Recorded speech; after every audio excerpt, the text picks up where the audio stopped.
প্রেমিকের বড় ভাইয়ের সাথে আমার বিয়ে ঠিক হয়েছে। ভাবতেই কেমন চোখ অন্ধকার হয়ে আসছে। আম্মা যখন বিয়ের কথা বলল তখন আমি চমকালাম। হঠাৎ করেই কেন আমার বিয়ে দিবেন তিনি? আমি যে নাবিদকে ভালোবাসি। বুকের ভেতর অনাকাঙ্ক্ষিত ঝড় আমায় ছিন্ন ভিন্ন করে দিচ্ছে। আম্মার পায়ে লুটিয়ে পড়লাম। তিনি কিছুটা সরে গিয়ে বললেন, যার সাথে প্রেমিক সম্পর্ক তাকে ভুলে যা। তোর বাবা চাচারা বিয়ের পাত্র ঠিক করেছেন, আপত্তি করবি না কোনো। আম্মা, আমি ওকে খুব ভালোবাসি। ক্রন্ধনরত অবস্থায় কথাটা বললাম। আম্মা মুখ ফিরিয়ে নিলেন। মনে মনে হয়তো কিছু একটা ভাবলেন। পরক্ষণেই কণ্ঠে রোষ এনে বললেন, জীবনে প্রাপ্তির জন্য হলেও কিছু ছাড়তে হয়, তুইও ছাড়বি। তোর বাবার সিদ্ধান্ত নিয়েছেন, কোনো মতেই বদলাবে না এই সিদ্ধান্ত। হনহনিয়ে চলে গেলেন তিনি। মেঝেতে বসে গণ হারিয়ে কাঁদতে লাগলাম। প্রাপ্তির জন্য কিছু ছাড়তে হয়। যদি ছাড়তেই হয় তবে আমার ভালোবাসাকে কেন ছাড়তে হবে? ভালোবাসার প্রাপ্তিকে ছেড়ে কোন প্রাপ্তি লুফে নিব আমি? বাসা থেকে লুকিয়ে বের হলাম। রোজ বিকেলেই বের হই, তবে আজ লুকিয়ে বের হতে হলো। বাসায় ভরপুর অতিথি। জানি না কোনো কারণে এত দ্রুত আমায় বিয়ে দিতে চাচ্ছেন ওনারা।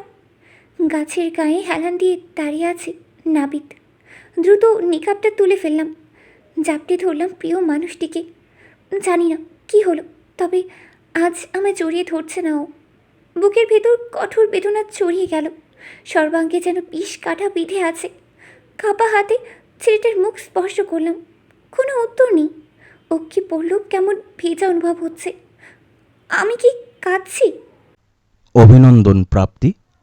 অভিনন্দন? বিয়ের আগে কাঁদছেন কেন আপনি?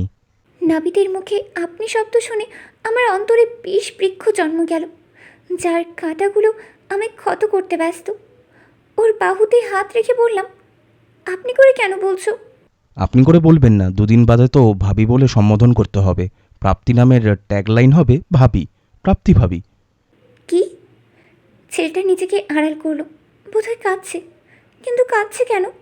ওর বাহু ধরে নিচের দিকে ফিরিয়ে পড়লাম। কী সব বলছো তুমি?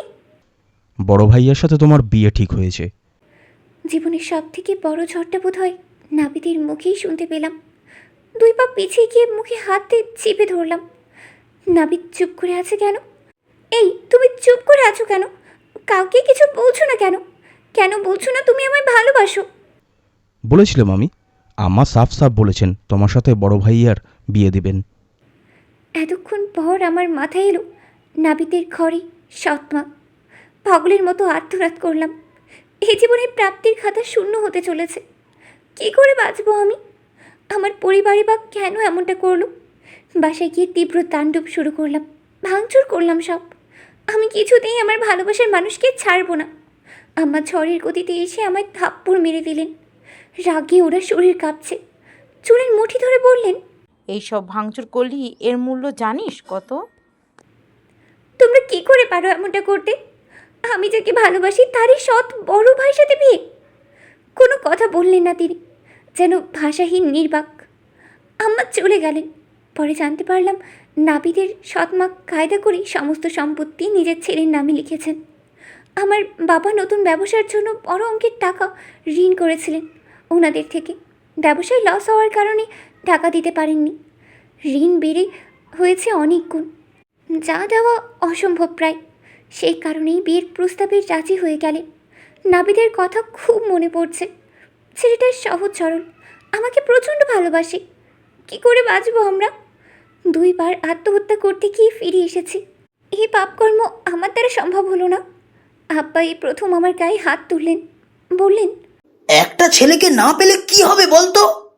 আমাদের সবাইকে জীবন্ত কবর দিতে যাচ্ছিস তুই? হ্যাঁ, এতটা স্বার্থপর হলি কবে?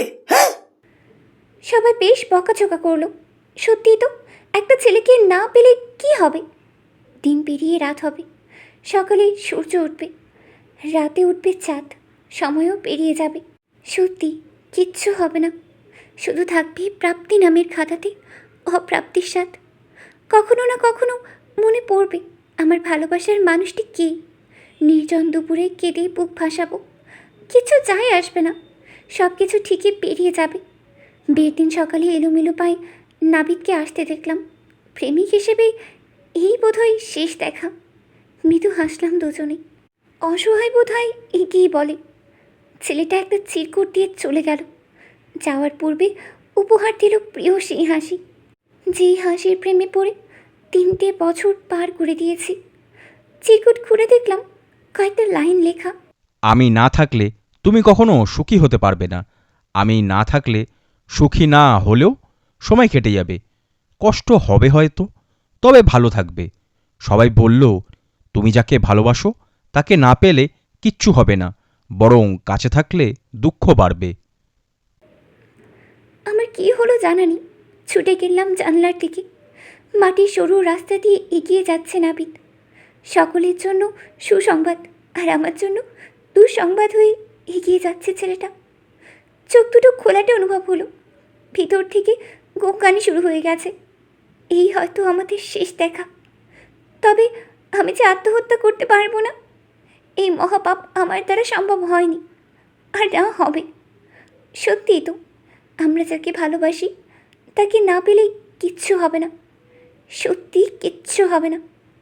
এই দিন কেটে যাবে, সূর্য ডুবে যাবে, শুধু আমাদের আর্তনাদগুলো স্মৃতিতে ভেসে বেড়াবে। প্রাপ্তির খাতা শূন্য করে অপ্রাপ্তিতে পূর্ণ হবে।